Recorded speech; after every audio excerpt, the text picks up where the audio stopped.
since our numbers are down a little bit tonight, you're going to have to speak up twice as much.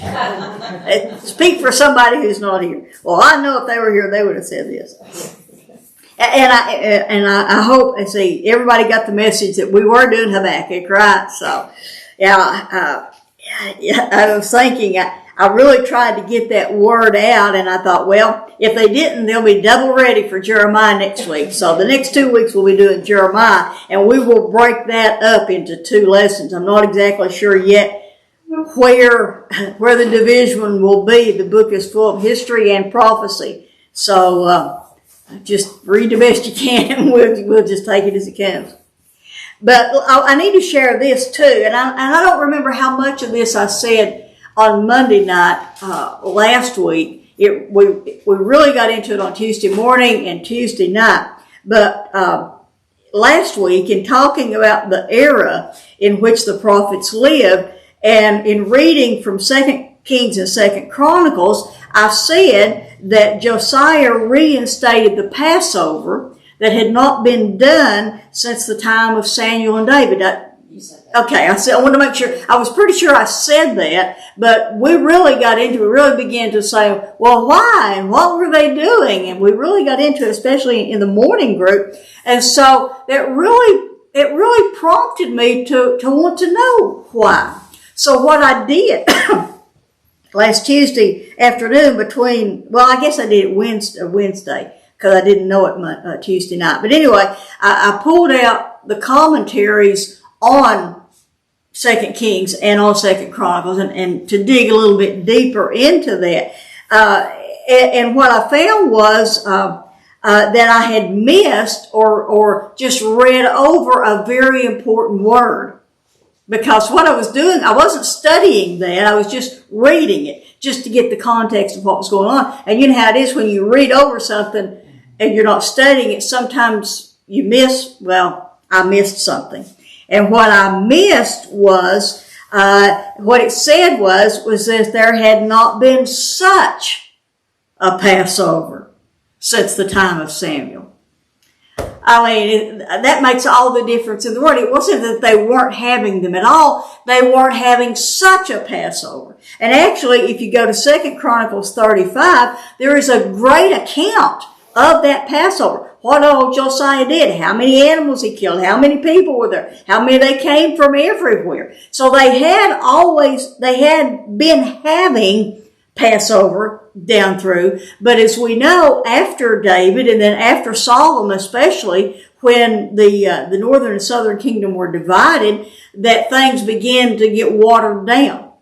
And they were just doing them because they were told to do it, kind of thing. And so it had become just sort of a get it done to get it over with kind of thing. So that word, such a Passover, was the key there. So I'm not making excuses for myself, or maybe I am, but anyway, I wasn't studying it, I was just reading it. So I'm sorry if I misled anyone on that, or anyone watching, you may have said, no, wait a minute, they did. So, but anyway, I found that out and I wanted to clear that up. But as I said last week, I realized, actually 2 or 3 weeks ago, I realized that we really needed to study Habakkuk before Jeremiah. But since I didn't have a lesson for you, a lesson sheet on Habakkuk, I stubbornly pressed on. No, it'll be okay. We'll just go on. But after studying last week's, it's like, no, you really have to do Habakkuk before Jeremiah. And so it became plain that we really needed to do Habakkuk first. So we'll talk more about why in a moment, but let's talk about the book first. For me personally, I probably felt this book or resonated with this prophet this week more than any of the others we've studied. I've learned something from all of them, but this one just there seemed to be a connection, and I think it's because I've studied and read Habakkuk before. I've not taught it before, but I've read it for myself before. I had many notes already in this before I began studying it. Let me say this. John Wolford began his commentary on Habakkuk this way. He said, planet Earth may look marvelous from a satellite, but for those who live on this dusty globe, things tend to look rather grim. And that was written in 1973. So think of the difference. So what about you? What was your response to reading this book? What did you already know about it? Or what did you learn? Or how did it touch you? Well, I didn't know anything about it really. And I think it does resonate because there's a lot of woe, especially in chapter 2, woe, this sort of lamenting about everything that is wrong and almost, why aren't you listening to me? Right. This crying out, how can all this happen if you're in control? And I think, we can just relate to that. Yeah. Yeah, he's honest. Mm-hmm. I mean, Jonah was honest in that the book of Jonah was honest, as we said, his father's name meant truth teller. And it was honest in relating exactly what kind of man Jonah was and what he did. But we don't have the connection with Jonah that we do Habakkuk. Mm-hmm. We feel his cry. Yeah. What else? I think we need a Habakkuk now. Well, I think every one of us are. Every one of us cried out, how long? Yes, we are. Yeah. But I'd like somebody who could hear God and tell us how it's going to work out. Yeah, somebody that would tell us what God told them. Yeah, although we had, well, it's not exactly a cliche, but what they say is if you want to hear from God, read the book. If you want to hear audibly, read out loud. I know what they mean by that, but I just don't like that.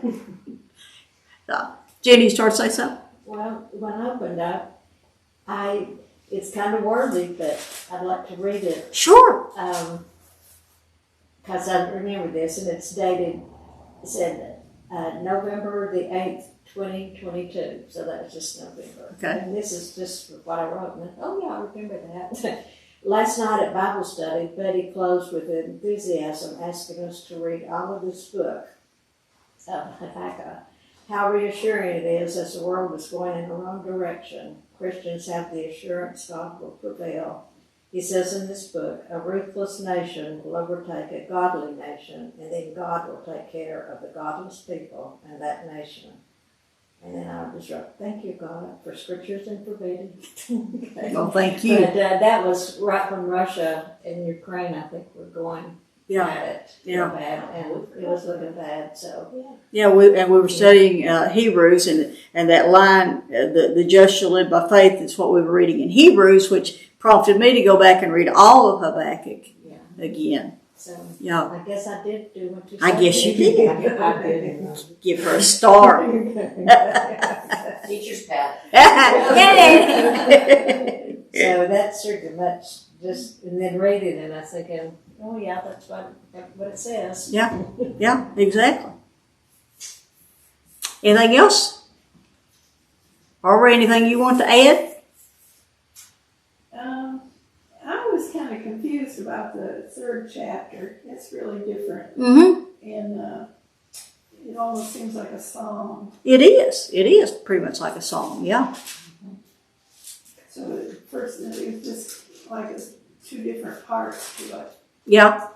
It does. It's like chapters 1 and 2 is that dialogue between him and God, and then chapter 3 he wrote a song about it. That's pretty much the way that it flows together, I think. Yeah, Jenny, did you start to say something else? When she said song, and I've got a note somewhere. Somewhere it says the Lord is in His holy temple. Mm-hmm. Do you remember singing? There was growing up in the Methodist church when they're the Lord is in His holy temple, something that we used to sing all the time as an anthem. Well, in the first song, like entering into the service, yeah. It was real short. I don't remember that, but I know that I've heard that used as a call to worship, not just in not sung, but just spoken as a call to worship. I looked in our hymnal yesterday. It wasn't in the new one, but I'm pretty sure if we just sing in that. Yeah. Oh, I've heard that. Yeah, I was looking for a hymn today, and it's in the way old Methodist hymnal. So the time frame, Betty, just to confirm that, 600 people? The time for, well, I'm gonna give you the numbers here in just a minute, but it's pretty much just where we've been in the last few. Anything else somebody wants to share about reading it? All right. Since I didn't have a lesson sheet for you, I was going to give you some of the stuff that would have been on the lesson sheet, and I'll try to do one and have it when we come back in the fall when I have all the others. But his name means to embrace, and the three that I had given you on all the other lesson sheets, Woodrow Kroll, Kroll, he set the date for the book as 605 BC. The Inductive Study Bible, which is the study Bible I use, has it in the span from 621 to 609 BC, and Warren Wiersbe just has it during the reigns of Josiah and Jehoiakim, which is Josiah's son who took the throne when Josiah died. Need me repeat those? Kroll has the date as 605. Inductive Study Bible 621 to 609, and Warren Wiersbe just in the reigns of those two kings. The average reading time, according to Kroll, is less than 10 minutes. So, and it is a really short little book. If you don't stop every little bit and read your notes, it's in there, or you don't look over and see what this is referring to or that's referring to. He also said, Kroll, this was interesting. He said, to watch for the growth of Habakkuk's faith in God as his prophecy progressed. And I think we can see that from chapter 1 and just the how long, and then to the statement of faith, yet will I exalt in the Lord in chapter 3. And he gave an application. This is what he gave for the application of the book. He said, as our faith grows, our questions diminish. But I'm not so sure I agree with that. I think a lot of times as our faith grows, we have more questions. Because a lot of times when our faith is, we may have questioning when our faith is very new, but in many cases we don't even know what questions to ask. And the more we grow in Bible study, sometimes I think the more questions we have, because this brings on that and brings on that, and we want to know more. We realize that we don't know all we know about it, or we don't understand all we know about it. We don't know much about Habakkuk the man. Does that answer what you need on that? Yeah. Okay. Thank you. We don't know much about Habakkuk the man, other than he is the only prophet so far to actually call himself a prophet. And I thought, wait a minute. I went back and looked at all of them. No, none of them do. Now, Zechariah and Haggai will refer to themselves as prophets, but so far, verse 1 of chapter 1, the oracle or the burden which Habakkuk the prophet saw, and then chapter 3, a prayer of Habakkuk the prophet. He's the only one so far to actually call himself a prophet. But we can feel his heart in this little book. We said that his name means to embrace, but now let's think about that. Is he the embracer or the embracee? We said that his name means to embrace. Is he the one giving the hug, or is he the one getting the hug? I think it's both. I think it's both. I think he is both the embracer and the embracee. But now, some commentaries suggested that the word embrace was more of a wrestling. I'm like, yeah, I can see, when you're holding on, when they wrestle, but, you've watched them, how they hold on sometimes really tight. And I can see that. More of a wrestling than, we think of a hug, or at least I do, in sense of comforting. But how long? That's a wrestling in his soul. The prophecy is a record of the prophets wrestling with God over the issue of judgment. First of all, he wants there to be judgment, and then when God says there's going to be judgment, he's like, oh no, I don't want that kind of judgment. So it's this kind of wrestling. Have you ever wrestled with God? I could almost say, if you say no, you're lying. But I won't go that far. But I have. I know I have. And as I was thinking about this, in fact, a lot of hymns came to mind as I was studying this. But when I was thinking about wrestling with God, I was reminded of the hymn, "Oh, love that will not let me go, I rest my weary soul in thee." I think we see Habakkuk doing that in this little book. The era of the book overlaps with Nahum, Zephaniah, and Jeremiah. And I said last week, when I was writing the lesson sheets originally, I was only going by the start dates for the prophet. And because the start date for Jeremiah is before Habakkuk, I thought we would do Jeremiah before. But when we realized Jeremiah's ministry lasts almost 50 years and spans the time all the way from Josiah's reign all the way into the exile. And so Habakkuk comes within that time. And we really needed to, I didn't want us to come back to Habakkuk in the fall, go into the exile and then, oh, wait a minute, we're going to go back. This needed to come before that. So we won't have a specific lesson on Lamentations, but you can read that and then we'll pick back up with, I guess it'll be with Daniel in the fall then. Oh yeah, I love Daniel. We might have to spend 3 weeks on Daniel. Oh, I agree. So, but anyway, I'm not going to spend a lot of time on the era because we've talked about it so much in the last 2 or 3 lessons. It is the same time frame as Nahum and as Zephaniah. So we've covered a lot of that era, and we will talk more about history with Jeremiah. So we're just going to kind of jump into this. We've talked about all of that and the political atmosphere in the last 2 lessons. It's the same. Josiah is the king. He's a good and godly king. Evil Manasseh is dead. But this is one thing that is important. The things that Manasseh did pretty much sealed the fate for Judah and Jerusalem. Although Josiah was a good king, the things that Manasseh did sealed the fate. 2 Kings 23 verses 25 through 27 tells us, and before him, that is Josiah, before Josiah, there was no king like him who turned to the Lord with all his heart and with all his soul and with all his might. And I thought about that, Jesus said to love the Lord your God with all your heart, with all your soul, and all your might. But he did that according to the law of Moses. Or did any like him arise after him? However, the Lord did not turn from the fierceness of his great wrath with which his anger burned against Judah because of all the provocations which Manasseh had provoked him.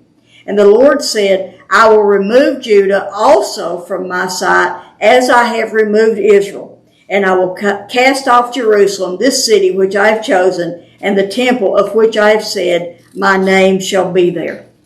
So no matter how good Josiah was, and Josiah, let's see, about 30 years, I think it was. About 30 years Josiah reigned.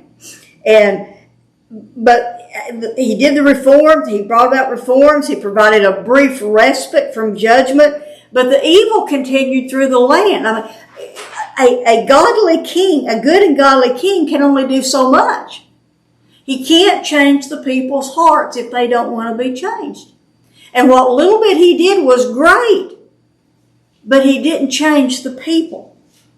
So the time is just barely after Zephaniah, about 6 to 8 years into Jeremiah's prophecy, during Josiah's reign, and right about the time that Babylon is attacking and destroying Nineveh and Assyria. When Babylon defeated Assyria, the Judaites may have went, yay! But then they may have said, oh no, because they saw they kept coming down. I was reading a little bit of history on that today, and I won't even try to pronounce the king's name of Assyria, but he escaped from Nineveh when Babylon attacked Nineveh, and he went down to this other city, and I forget the name of the city. Babylon came on down there, and he went somewhere else and came on down there, and I think they got him in that third city, but by that time they come right on into Judah. So I think they looked up and they said, oh no, they're coming this way. We don't want that at all. But other prophets have brought God's word or God's judgment to the people. But Habakkuk dialogued. Just the whole feel of this book is different because there's a conversation with God that's taking place. He asked for judgment, but then, like Amos warned, he realized to be careful what you ask for.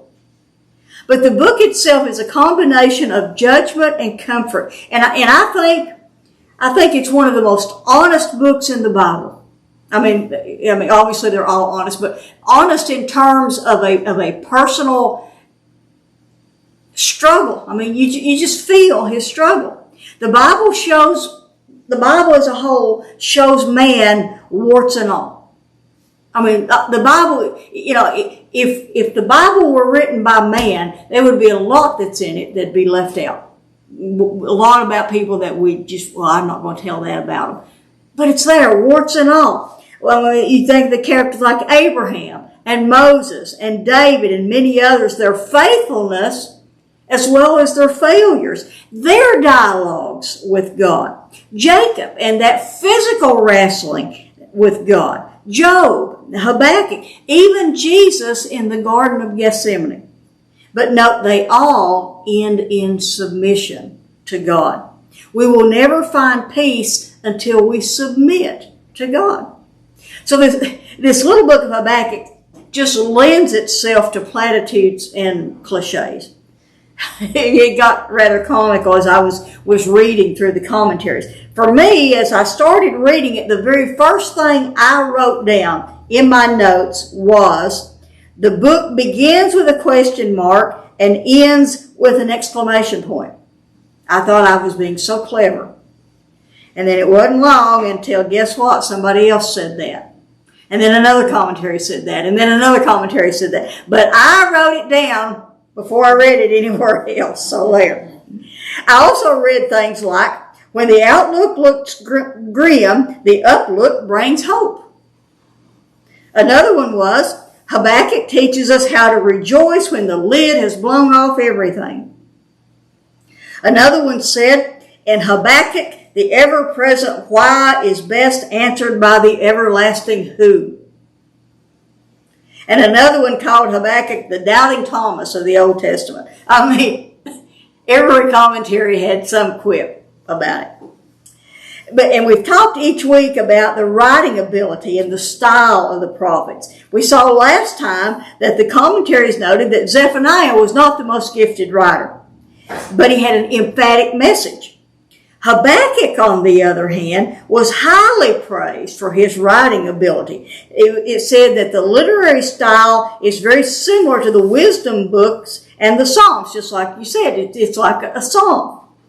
Many of the commentaries said that the instructions for the singing of the song of chapter 3 may have indicated that Habakkuk was a Levite musician, because he wrote down what instrument to use and how to sing it.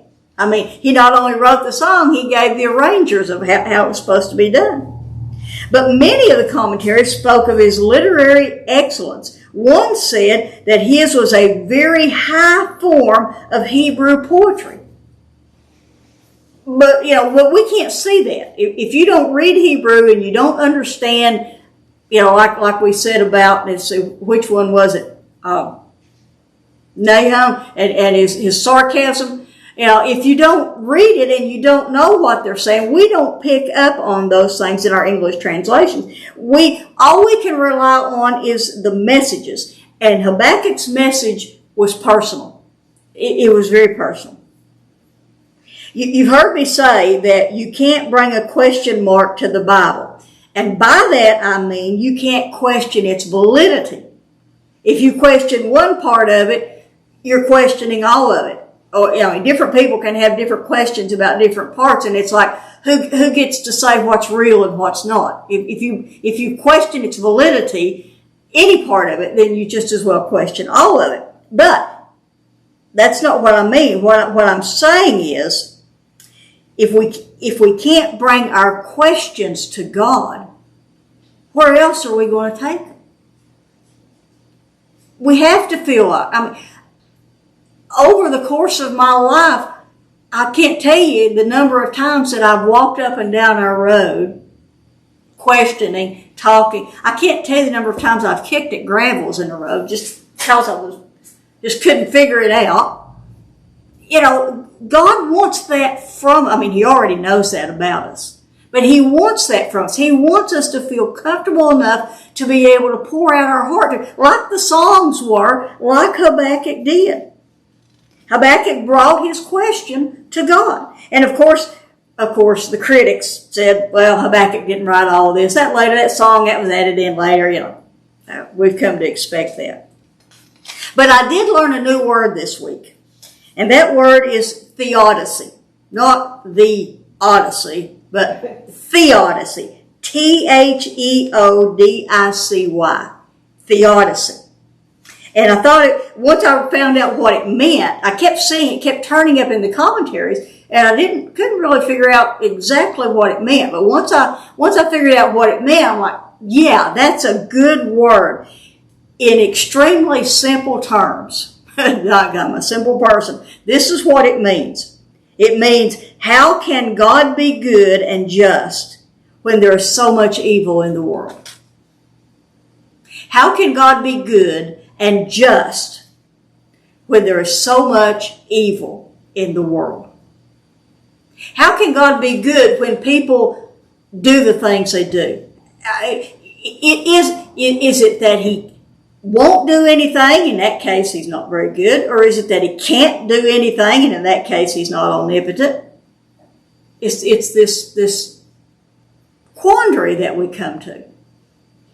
How can God be good and just when there's so much evil in the world? Or in the case of this book, how can a righteous God use an unrighteous nation like Babylon to punish Judah for their sins? In other words, what do you mean God is going to judge me for my sin? I'm not nearly as bad as, name any other bad person you want to name. As I was working on that, writing that, I was reminded of the story, and I had to look, Jesus was talking with the disciples, and I had to look up where it was at. In Luke 13, the disciples were talking about some Galileans that Pilate had killed during some other feast. This was, in Luke 13, this is about midway through his ministry. And Jesus asked the disciples if they thought that these Galileans were worse sinners because they had suffered in such a horrible way. Do you think that made them worse because that's the way they suffered? And he said, no, all sin brings judgment. It doesn't matter, big sin, little sin. And in this case, the judgment for sin will come by the Babylonians. So, any other thoughts or comments, questions on the background or on Habakkuk the man? Because it's so much, other than what we know about him and his book, the era and the time frame it's this same setting that we've been talking about for the last couple of weeks. I think to answer your whatever that question. The Odyssey, because it sounds like the Odyssey. The Odyssey.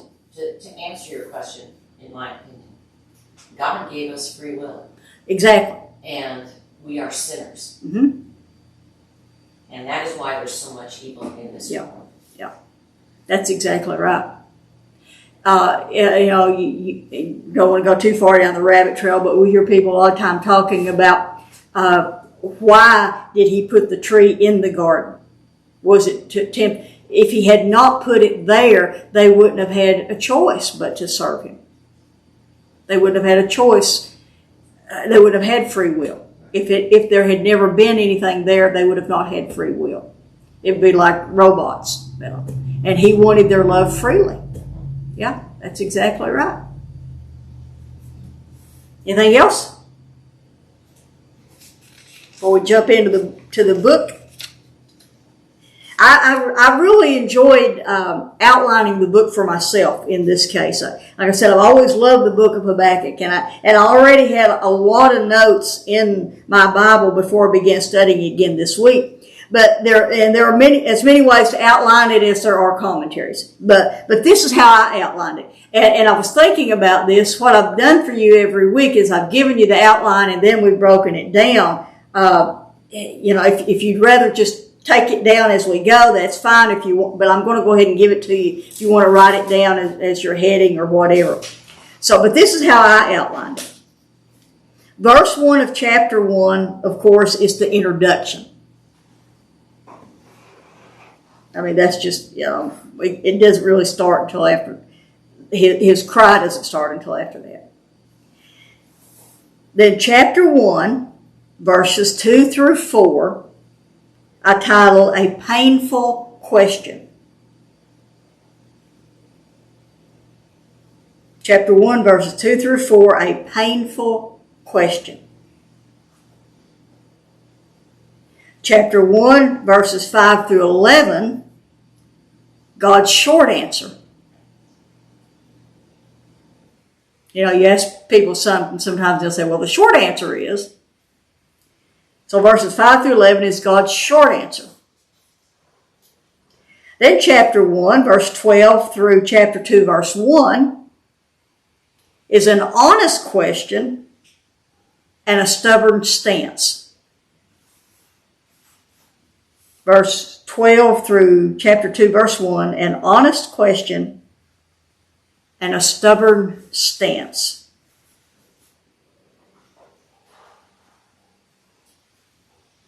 And then chapter 2, verses 2 through 20, God's full answer.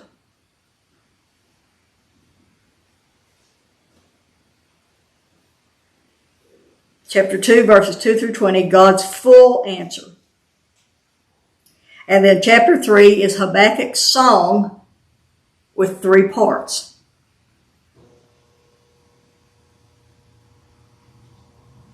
Habakkuk's song with 3 parts. Part 1, verses 1 and 2, are prayer petitions.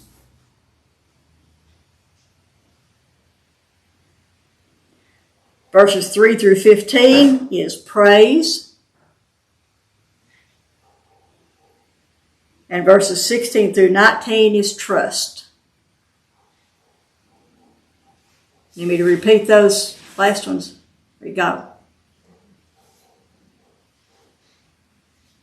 You can repeat it. Okay. Chapter 3, the whole thing or just the last part? Just the last. Okay, chapter 3, Habakkuk's song with 3 parts.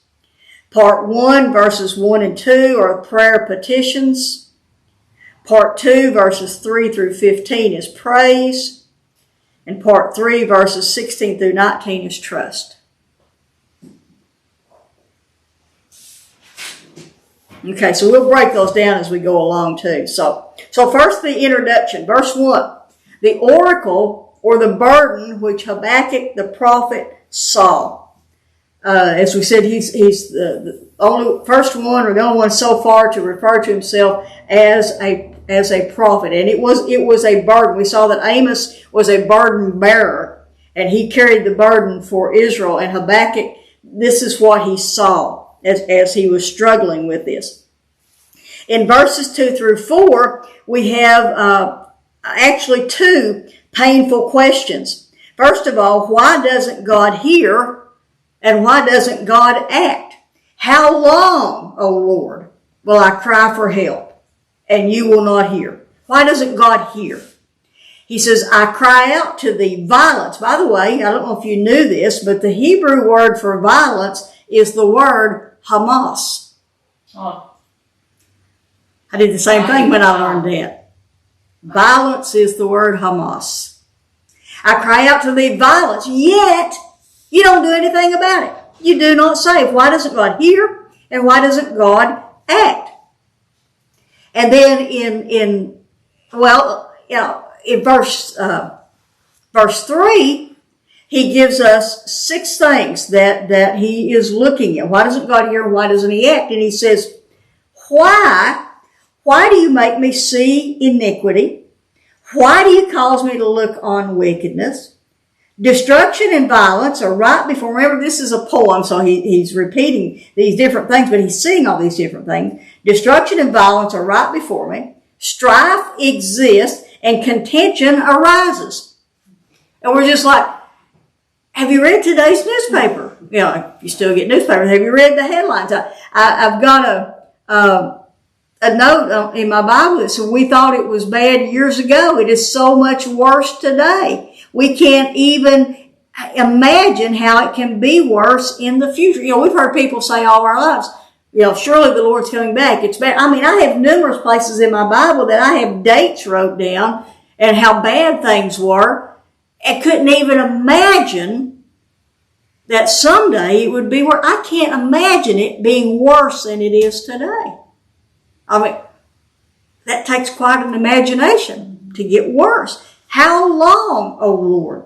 And he looks on these things. Within verse 4 is a conclusion. Therefore, because I look on all these things, therefore the law is ignored and justice is never upheld. Why? For the wicked surround the righteous, therefore justice comes out perverted. Now I know we're all using different translations there, but that word perverted actually means twisted. And one commentary said justice was twisted so badly that it was twisted into injustice. Which is like today. Just exactly like today. You look at that word surround. The wicked surround the righteous. It's just, you know, everywhere you look, you're surrounded by it. That is his painful question. Or two questions actually. How long? Why doesn't he hear? And why aren't you hearing me? And why aren't you doing anything about it? And God says, okay, I'll give you the short answer first. And in verses 5 through 11, we have the short answer, which is, I'm already at work. I don't remember what we were studying, but I remember a quote. It wasn't Hebrew, so it had to have been before that. I don't even remember exactly what we were studying or anything about it, except I remember this quote that I read, and it said that God is already putting into motion an answer to a question that you didn't even know you were going to pray today. And it just, when I heard that the first time, it just blew me away that no matter whatever is new to us today that we've prayed about, it didn't surprise God. God never said, whoa, I didn't see that coming. Or what am I going to do? He was already putting into motion the answer to the prayer that I didn't even know I was going to need to pray today. I mean, that quote just really, really grabbed me. So God says, first of all, he says, look, observe, be astonished, wonder. He said, I'm doing a thing. I'm doing something. Not I am going to, but I am doing. I'm already in the middle of doing something in your days that you would not believe if you were told. And you can imagine Habakkuk, he's just kind of, well, what in the world could it be? And then verse 6, for behold, God continues, I am raising up, my translation says the Chaldeans, yours may say the Babylonians. And then he begins to describe them. The Chaldeans were people, we call them the Neo-Babylonians, the New Babylonians. They were people from the Mesopotamia area.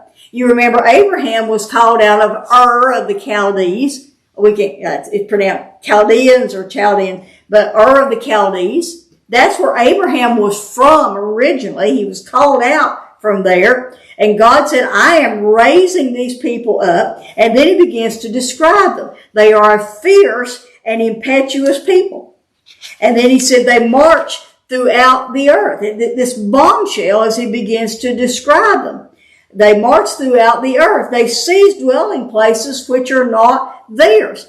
And in verses 7 through 11, he continues with this description. Ezekiel, when we get to the book of Ezekiel, Ezekiel will call them terrorizing people, which basically are terrorists. And yeah, that's exactly what they are. Here's the thing, though. They weren't coming to conquer Judah because they knew God had sent them to punish Judah. No. With all the people they'd conquered, Judah was just a blip on the radar. Like the old Westerns, they were just another notch on the gun handle. Judah meant nothing to them. But God was using them, and he goes on to describe them. They are dreaded and feared, verse 7.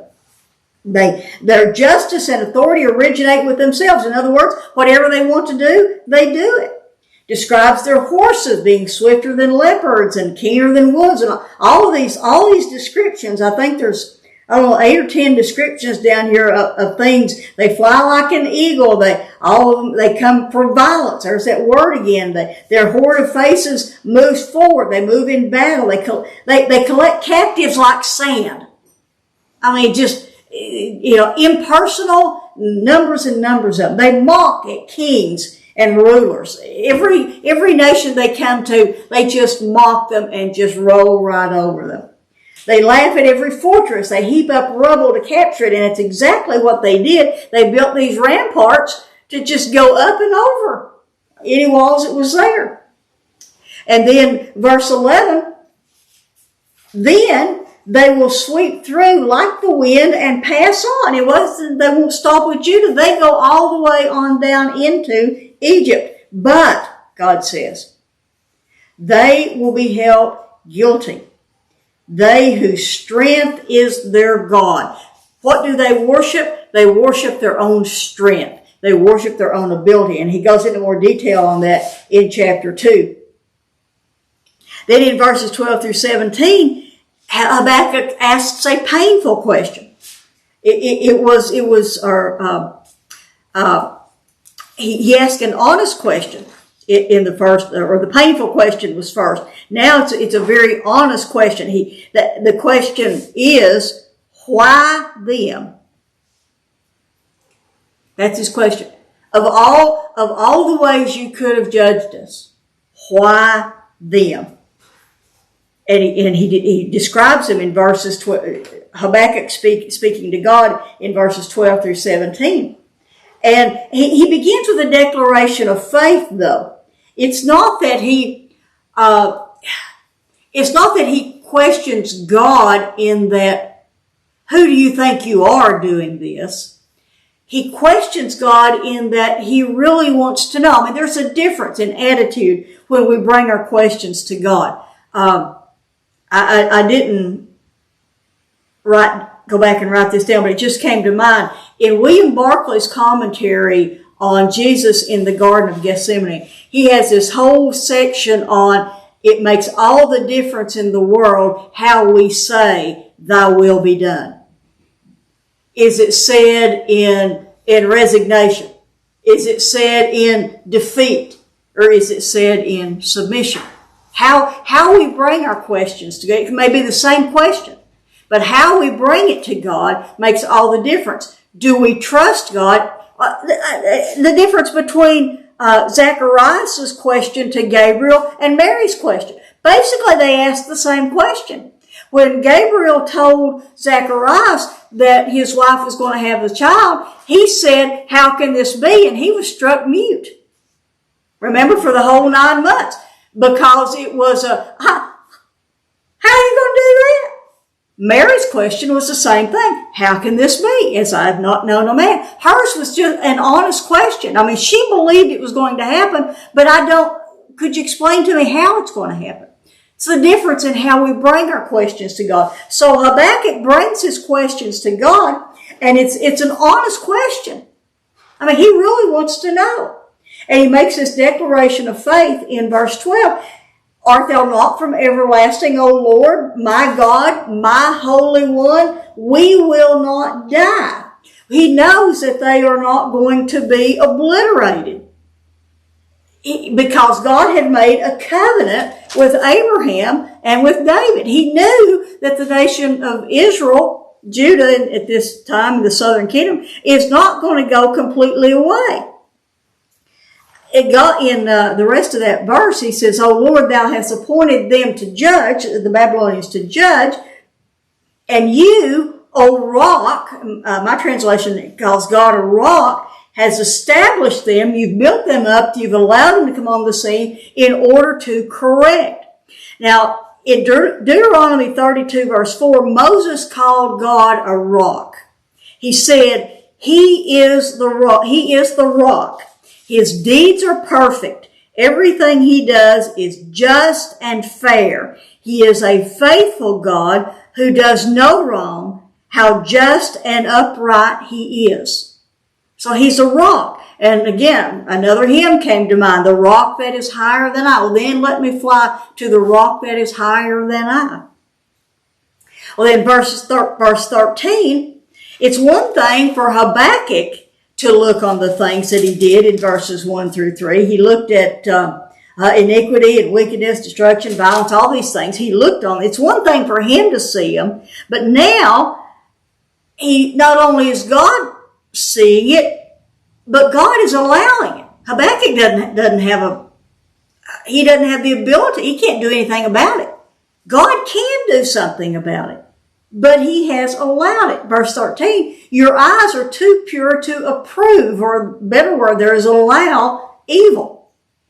And you can't look on wickedness with favor. In other words, you can't be approving of this that you're seeing. I mean, you can't be enjoying this, for lack of a better word. So, why is it happening? Why are you looking on it seemingly with favor? On those who deal treacherously? Why are you silent when the wicked swallow up those who are more righteous than they? And why have you made men like the fish of the sea? And from here on, from verses 15 through 17, he uses this analogy of fishing. But going back, he said, as we said, God not only saw it, but He allowed it, and Habakkuk couldn't understand why, and neither can we. I mean, we look at the things that's going on today, and it's ludicrous. There is no words for the things that we see happening. We sometimes, I think, we make jokes sometimes because what else are you going to say about it? It's just so out there. How can God allow the more righteous, as simple as they were, but in comparison, the more righteous to be punished by the ones that were worse than them? I mean, we know that there's no such thing as a little sin. And James tells us, if we're guilty of breaking one law, we're guilty of breaking them all. So there's that. But we just can't get this through our heads, how He can allow this to happen. So then he goes on in verses 15 through 17, and he uses this fishing analogy. It's like Judah is the fish, and the Babylonians are the fishermen. And he says the Chaldeans bring them, all of them, up with a hook. All the people that they have conquered, they bring them up with hooks. And if I'm not mistaken, I think they did, I'd have to go back and study it. I think the Chaldeans did actually put hooks in people and drag them along. I think that's right. Because I know later on when the kings go into exile, the people, when they actually go into exile, they drag some of them out that way. I think it's Jeremiah that says you will be dragged out by fish hooks. But anyway, I guess that's why he uses this analogy. But he brings them all, they bring all of them up with a hook, they drag them away with their net, gather them in their fishing net. Therefore, they, the Babylonians or the Chaldeans, rejoice and are glad. And he says they offer a sacrifice to their net. What they're doing, and they burn incense to their fishing net. What they're doing is they are worshiping themselves and their own abilities. They're using the net, the fishing net, as a picture of their own abilities. As I wrote this down in one of the commentaries, it said they worship the means that brought them military success. Their military power brought monetary profit. And I wrote down, like a certain other country I know of. And in verse 16, as I just read, they returns back to verse 11. They saw their might as their God. Now, you don't have to bow down. Today, we don't have to bow down to something or burn incense to something in order to worship it. We worship our abilities in this country. And it's going to come back to bite us, I'm afraid. Verse 17, they keep on. Will they therefore empty their net and continually slay nations without sparing? In other words, they get their net full and they empty it out, and they get it full again and they empty it out. They just continually go on and on. They're never satisfied. There's never enough.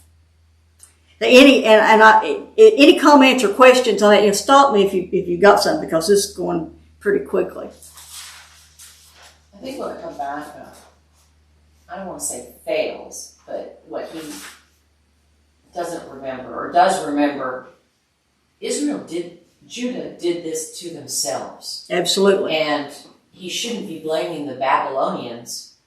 That's the consequence of what Israel or Judah did. Mm-hmm. Yeah, that's exactly right.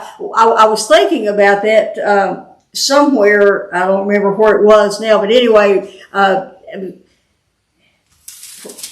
think somewhere where Israel was mentioned. Anyway, what I was thinking was, what first went through my mind was that yes, Judah did exactly the same things that Israel did. We could say the difference is that Israel, or that Judah always had a Davidic king. They'd never strayed from the Davidic line.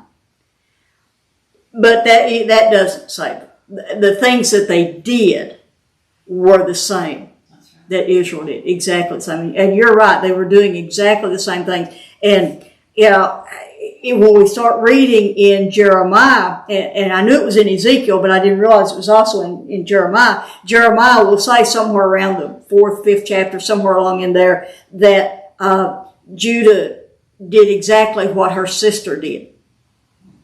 And so Jeremiah is telling them, you're doing exactly the same things. You have no right to complain. But you're right. Habakkuk conveniently forgets that part. And we do too. Yeah, we do too. When we are doing, we could really go down some rabbit trails, and you probably know more about a lot of it than we do. Things that our country and nation has done that should not have been done. Well, I can tell you that the Asian nations are much worse. Yeah. At what they've done. Yeah. And continue to do. And continue to do. And it's all over the world. Just the evil that continues. It's almost like it's a different type of evil, some of the things that are going on in this country. But, I mean, we're doing exactly what Judah and Israel did with Yeah. our child sacrifices. Yeah. Which just rolls all over me. But again, if there's a remnant, we have to keep remembering that remnant is going to be. There's always a remnant. God can go ahead and smoke them. Yeah, exactly. But he wants to keep that remnant. He wants to keep that remnant. That's exactly why he continues to protect them. That's right. But as we said, verse 17, they go on and they're never satisfied. Then in chapter 2, verse 1, I just this picture, I can just see this picture. I call this a stubborn stance. It's like Habakkuk is talking to himself. I mean, when I have read this in times past, I wrote down Habakkuk is talking, God is talking, Habakkuk is talking, and so forth. And in verse 1 of chapter 2, Habakkuk is talking to himself. And he says, well, I'll stand on my guard post. And I can almost see him, crossing his arms. And I'll station myself on the rampart, and I will keep watch to see what he will speak to me, and how the Lord, and how I may reply when I am reproved. In other words, I'm just going to stand here and watch. It kind of puts you in the mind of Jonah at the end when he goes out and builds the little hut, I'm just going to watch and see what happens. I've said my piece to God. This is what I think about, and now, what are you going to say to me, God? And then with verse 2, then God begins and he gives him the longer answer, the full or the expanded answer. And what's the first thing that he said to do? Write it down. Write it down. The Lord answered and said to me, record the vision, inscribe it on tablets, write it down. And it means two things, so that the one who reads may run. And different translations word this differently. Some say that it means write it, like on a billboard. That if you're going down the highway quickly, you can see, you can read it quickly. It has to be in big enough letters. I hate it when somebody, like when they put out yard sale signs or church signs or any kind of sign, and it's in such little words. You're like, what did it say? But make it big enough to where you can read it. That's one translation of this. Another translation is that the one who reads it may run, that they will quickly respond to it. And I personally, I think it's both. Big enough that you see and understand, and also that you will respond quickly. For the vision, he says in verse 3, is yet for the appointed time. And so, in the beginning of verse 4, then God begins, let me back up. The vision is yet for the appointed time. It hastens. You can't stop it. It's heading toward the goal, and it will not fail. Though it tarries, wait for it will certainly come. It will not delay. It's like in Revelation 1 when it talks about the vision will come quickly. Well, or will come soon. And people read that and say, well, it's been over 2,000 years. It can't really mean soon. Well, the word soon there means once it starts, it will happen quickly. And how quickly we have seen things begin to spiral out of control. So he says it is coming. You can wait for it, but when it comes, it will not delay. And the beginning in verse 4, he begins to describe Babylon. And he says, behold, as for the proud one, that one is coming, his soul is not right within him, but the righteous will live by his faith. That second part of verse 4 is that line that we've talked about. It's really what spurred us on to do the study of the prophets from the book of Hebrews. But that line is both a near and far prophecy. It has both a current and a future meaning. And we've talked about that in other lessons. It's both for now and for the future.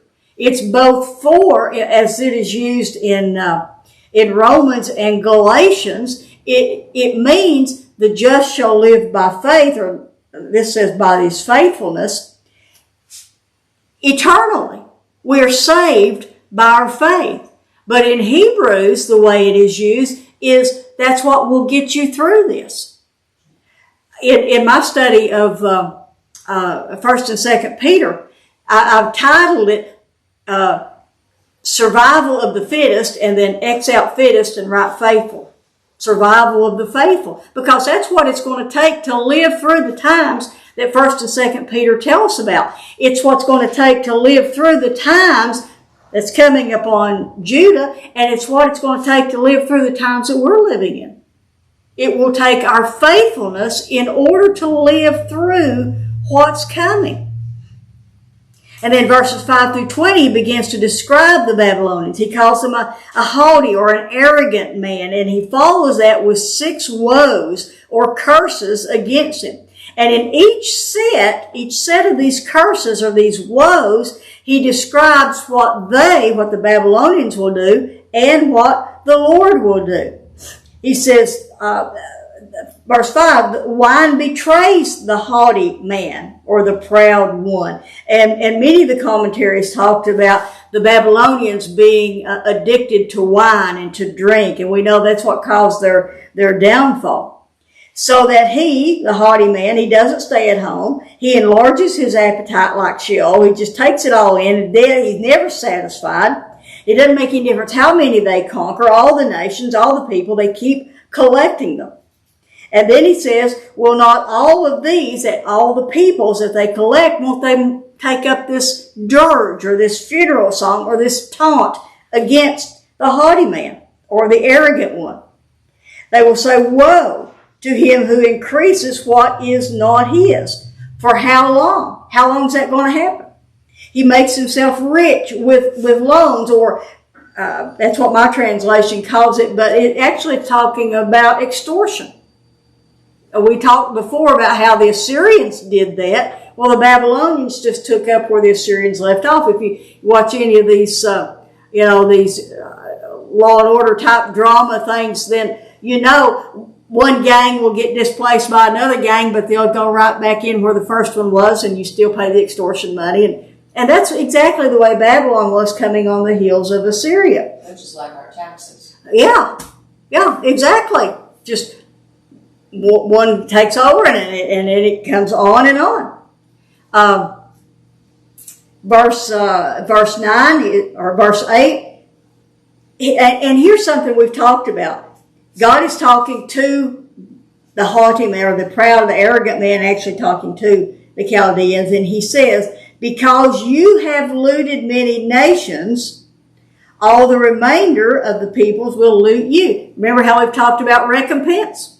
The very same thing come about now. See the same thing in the next line. Because human bloodshed and violence done to the land and to the town and all of its inhabitants, all that will come back on you. Verse 9, woe or curse to him who gets evil gain in his house. He builds his nest on high for protection, like we saw Edom did in Obadiah. You think you're going to be delivered from the land of the calamity? It's not going to happen. You have devised a shameful thing for your house. You've cut off many peoples, so you're sinning against yourself. Whatever they do will be done back to them. Verse 11, surely the stone will cry out from the wall, and the rafter will answer it from the framework. That's a poetic way of saying justice and vengeance will come upon you. Verse 12 is another woe. There's six woes in this, I think. Woe to him who builds a city with bloodshed. What's going to happen to him? His own house, his own town is filled with violence.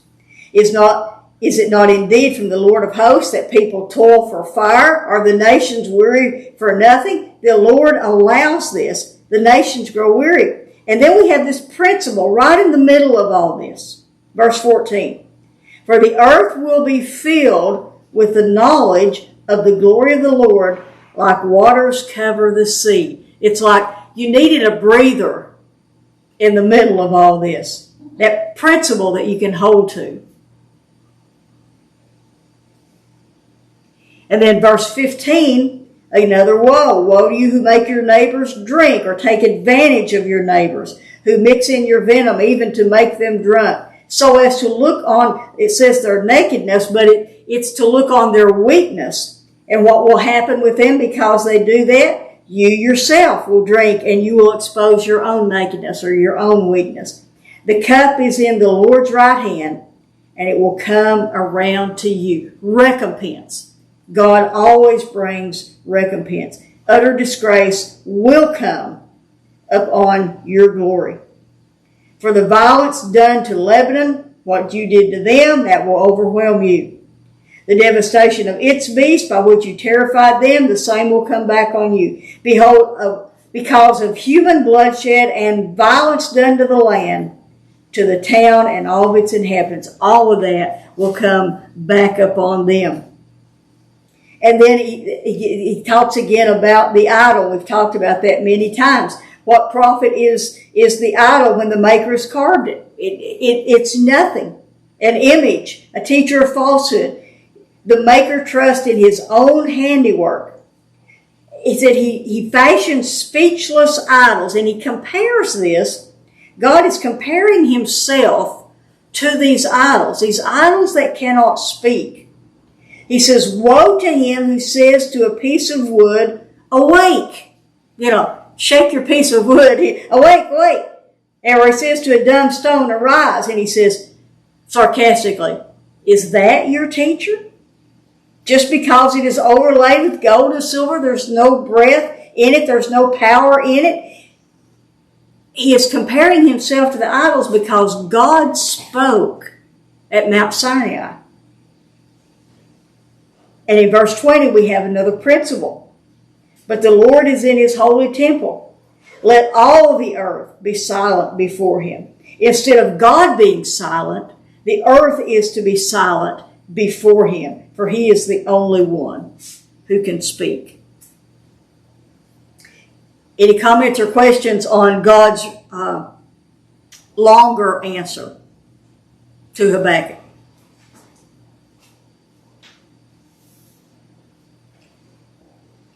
I missed the fifth woe.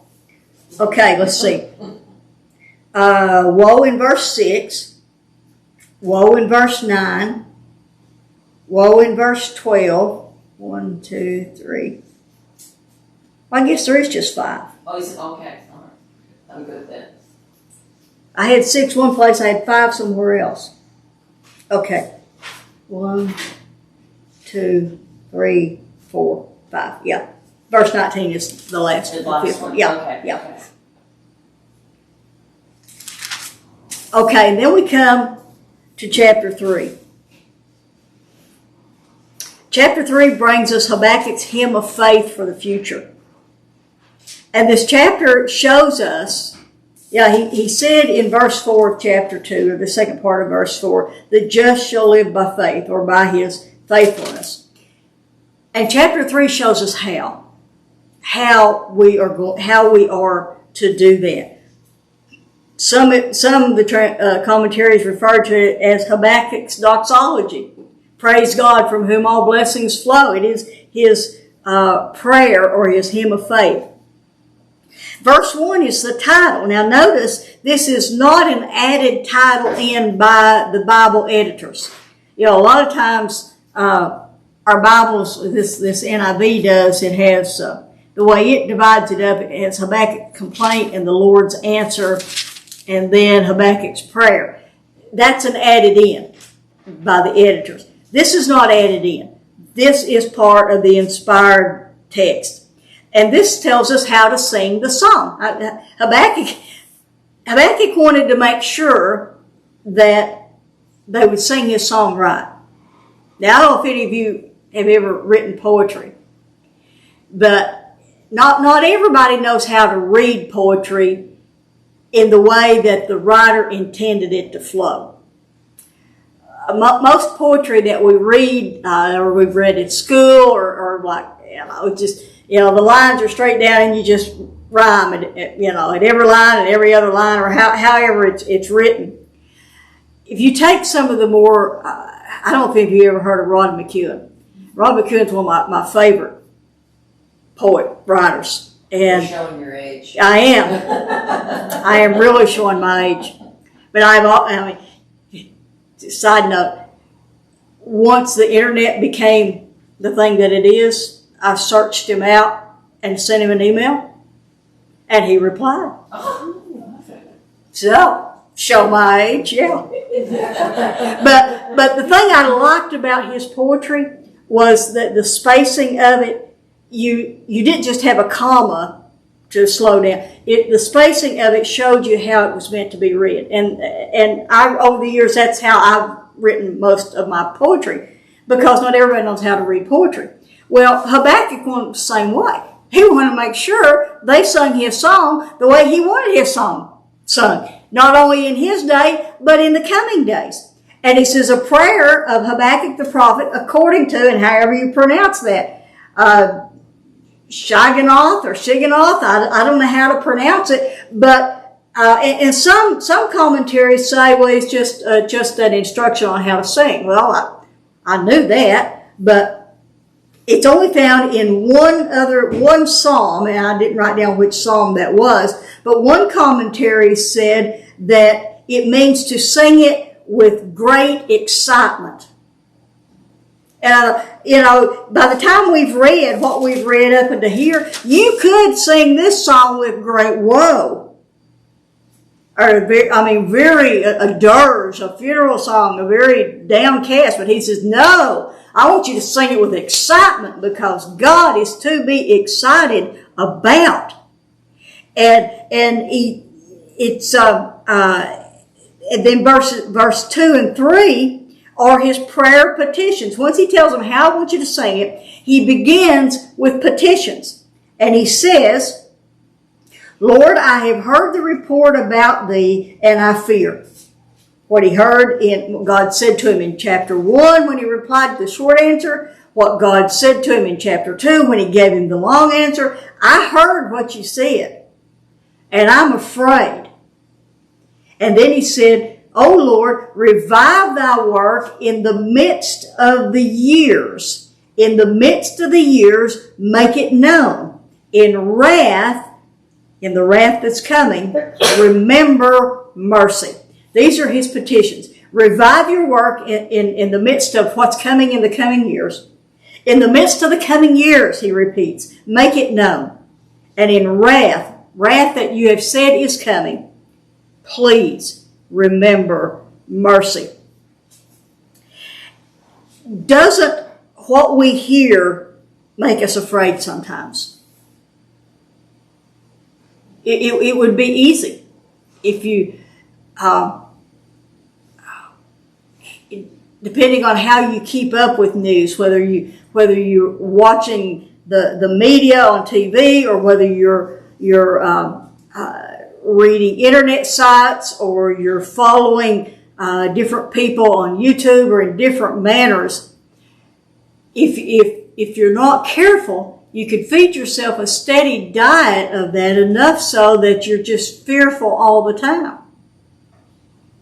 Well, it's kind of like what happened during COVID. Yeah. You know, the media just sent all this out. I'm scared to death. Yeah. And now I'm mad. Yeah. Yeah, you're not the only one. I've heard stories in all three groups that, I won't get my YouTube censored here, but yeah, all the things that we've heard. You have to be very careful. You have to weigh what you watch, weigh what you hear, and pray about it. Now, there are a lot of other things that I am fearful of, and sometimes I'll watch that stuff more as mindless activity. That takes my mind off of the other things, But what we hear, he said to God, what you've told me has made me afraid. And what we hear makes us afraid sometimes. Many people will say, and that's not necessarily a bad thing. Many people will say that the book of Revelation makes them afraid. My boys, when they were little, one particular said, I'm not going to read that book. It scares me. I had a friend recently, a church friend, that said to me, I don't want to read that. It scares me. And we bravely say to them, but God wins in the end. Evelyn Laycock's 2-word commentary on Revelation is Jesus wins. And we glibly say that. And he does. But regardless of what you believe about the rapture of the church, and I do believe the church will be taken out. I believe that, with all my being. But even in that, we would be wise to be afraid of God's judgment and wrath. We would be wise to be afraid of the things that come in the book of Revelation, because in that day, real people will face God's judgment and wrath. These are real people. I'm sure every one of us knows someone that if the rapture happened tonight, they would not go. And they'll face that. That should make us fearful. Habakkuk said, that makes me afraid. And he says to God, in your wrath, it's coming. Nothing we can do about it. In your wrath, remember mercy. But then he goes on then in verses 3 through 15, and he calls his readers, first of all, to praise God for who he is. First in history, he kind of flip-flops these back and forth. It's not all history and then all creation. Poetically speaking, he goes back and forth with these. Praise God for who he is in history. Praise God for who he is in creation. Now, there's a difference between praise and thanksgiving. Thanksgiving is for what God has done. We thank you for this. We thank you for that. That is thanksgiving. We thank you for this beautiful day. We thank you for treatments being over. We thank you for number of things. Praise, though, is not for what God has done, but who He is. Just who He is. And so in these verses 3 through 15, He calls his readers or His singers to praise God, to sing for who He is.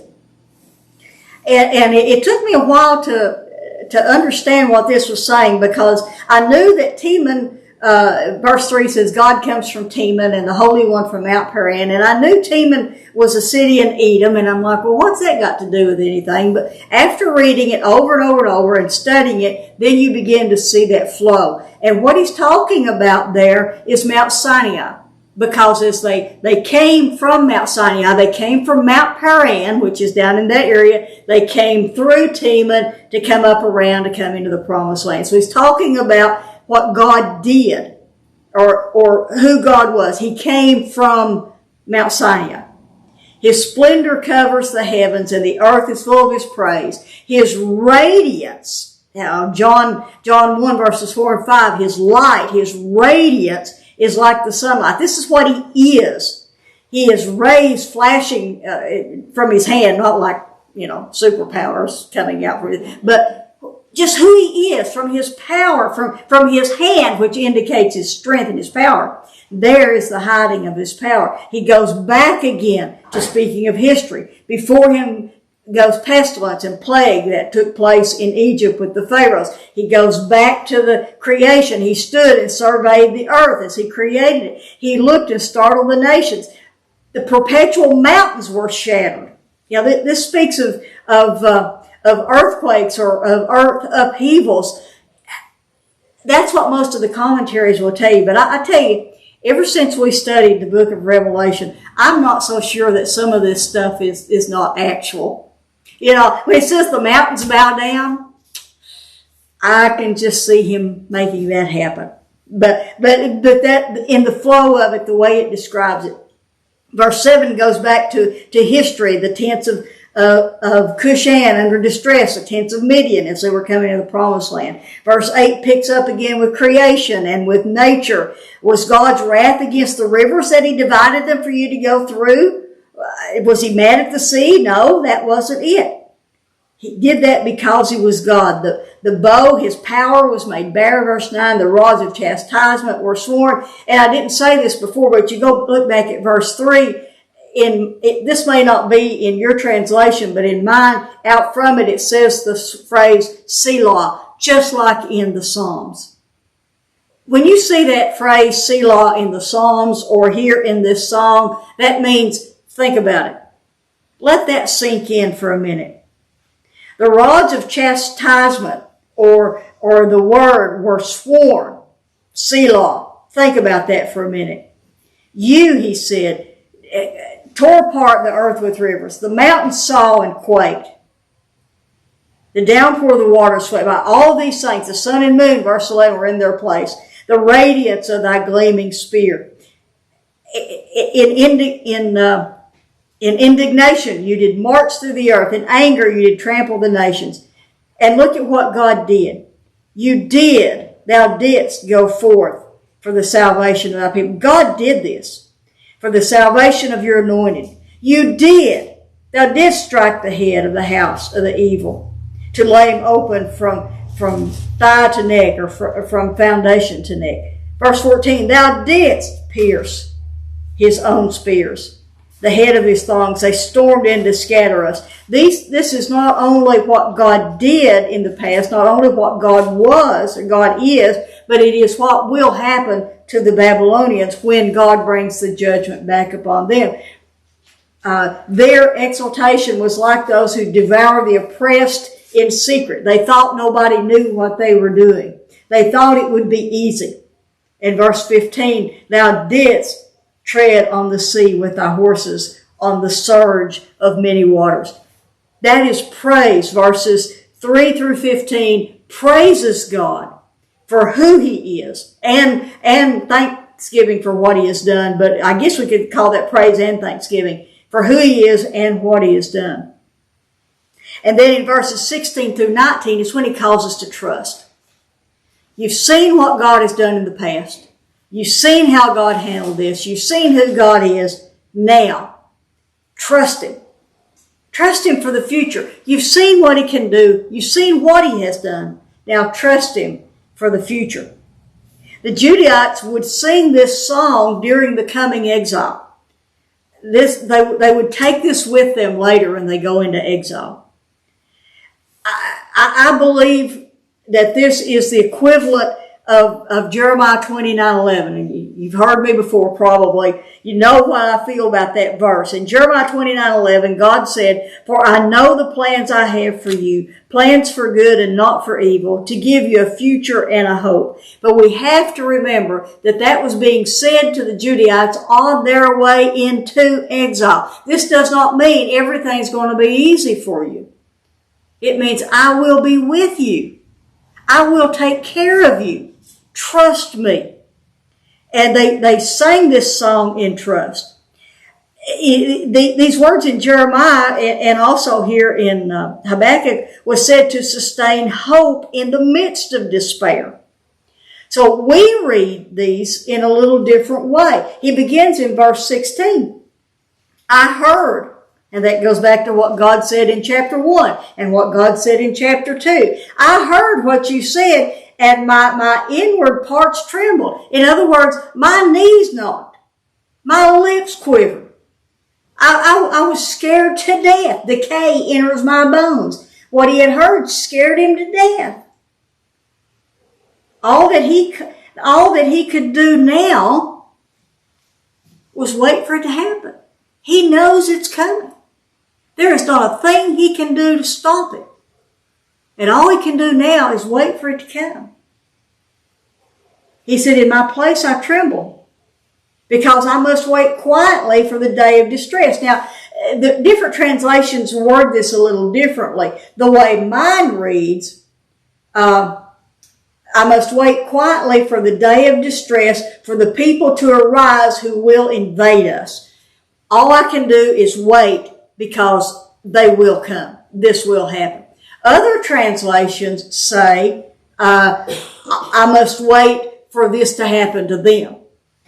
I really think that I have to wait for it to happen is right, but there are different ways to read that. And then verses 7 through 19. Now we read 7 through 19. There are two ways to look at this section. One, we read 17 through 19, and we read it in describing an economic disaster. No food, no job, no nothing. But no matter what, we are called to trust the Lord. He says, though the fig tree should not blossom, and there be no fruit on the vines, though the yield of the olive should fail, and the fields produce no food, though the flock should be cut off from the fold, and there be no cattle in the stalls, yet I will exult in the Lord. I will rejoice in the God of my salvation. The Lord God is my strength, and he has made my feet like hinds' feet, that is sure and secure. And he makes me walk on my high places. And then, of course, he gives how it's to be played. But you and I read that, and I actually think there's two ways to look at it. We can read it and we can paraphrase it. Though there's no food on the grocery store shelves, though I've lost my job, we can paraphrase it and look at it that way. One way to read it is it's easy to say, though there's no food on the shelves, though the fig tree does not blossom, though there's no fruit on the vines, no matter what, I will trust in the Lord. It's easy to say that when there is plenty of food, when our jobs are secure, when things are going well. It's easy to say, I'm going to trust in the Lord no matter what. I always think of the disciples in the upper room. When Jesus says, you're going to scatter and leave. Oh, no, not us. We won't do that. And I've always said, it's easy in the upper room to say, I will follow you to the death when you're in the security of a closed and locked room and your stomach is full. That's easy to do. It's easy to say, yet I will exult in the Lord. I will rejoice in the God of my strength. The Lord God is my strength. He has made my feet like hinds' feet and makes me walk on high places. When we have plenty of food and we have our jobs and are secure and our bills are paid. But what about when they're not? And I believe that brings us to our application for this. This little book describes every single one of us at some point in our lives. How long is this going to last? I mean, I'll just be honest with you. There was a time when we were going through some stuff and I was afraid to say how long. Because I was afraid it was going to be much longer. And finally I started saying, when's it going to let up? But we've all at some point said, how long is this going to last? We've all said, oh no, it can't actually get worse, which is what he was told. And we've all said, but I have a God that I have held to in the past and I will hold to in the future. We've all done all three of those things that he's done in all three of these chapters. Chapter 3 is not a declaration that is made when all is well. Now, let me explain. He is saying that, and things are bad, but this hasn't happened yet. So, in a sense, all is still well. I mean, they can still go to bed, they still got food, all like us today. It's bad, but there still is food. We may have to give up some of the things that we would like to buy because we need to buy other things, but it's still there. So it's not a declaration that you just make when things are going great. It's a hymn to hold to when there is trouble. So think about this. What hymns do you hold to in times of trouble? I've told you my story before about how Pharma Foundation. I wrote that, I had that written out on a yellow legal pad page and carried it in my billfold for years. It got me through many dark nights sitting in the hospital with somebody. But another one is, and I had to look this is one of our old hymnals, Stand By Me. It's not in our current hymnals. When the storms of life are raging, stand by me. When the storms of life are raging, stand by me. When the world is tossing me like a ship upon the sea, thou who rulest wind and water, stand by me. But it's that second verse that really sustains me, or has in times in the past. In the midst of faults and failures, stand by me. In the midst of faults and failures, stand by me. When I do the best I can. The original says, and my friends misunderstand. But I changed it to, when I do the best I can, and my folks misunderstand. Thou who knowest all about me, stand by me. I mean, I could go on and on. Sometimes the shadows are deep. Then to the rock, let me fly to the rock that is higher than I. I mean, I could go on and on with hymns that I've held to. But what about you? What are some hymns that you have held to? You think of any off the top of your head? I've always held on to Onward Christian Soldiers. Yeah. Marching as to war. Yeah. Victory in Jesus. Victory in Jesus. Yeah. Just, and I think, he wrote, as we said, he wrote this hymn or this song or this psalm before this had happened. It's on the precipice. It's coming. He knows it's coming. He wrote it before it happened. But the major impact of it, or the major importance of it, was to hold on to later. Some of the hymns that we hold to are not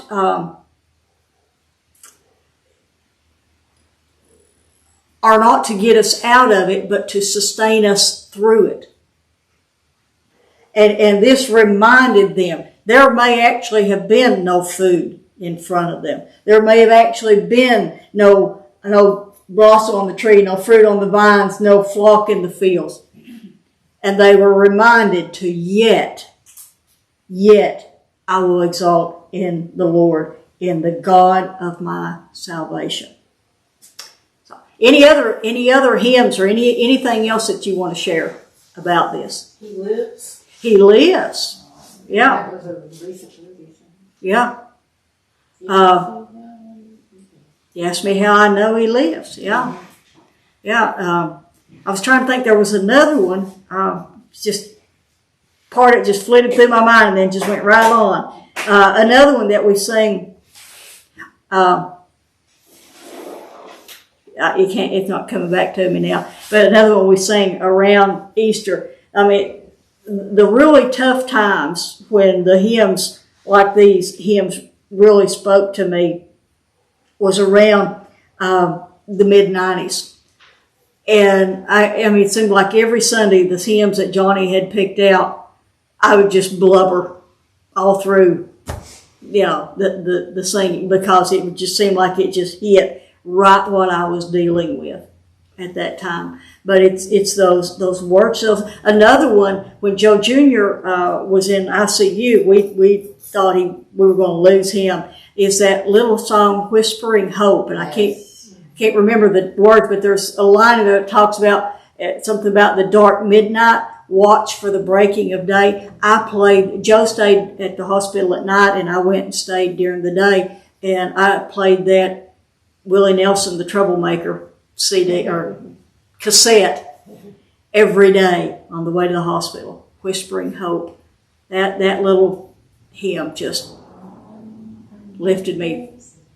Yeah, just brought me through that. So hymns have a great place in my heart. Anything else?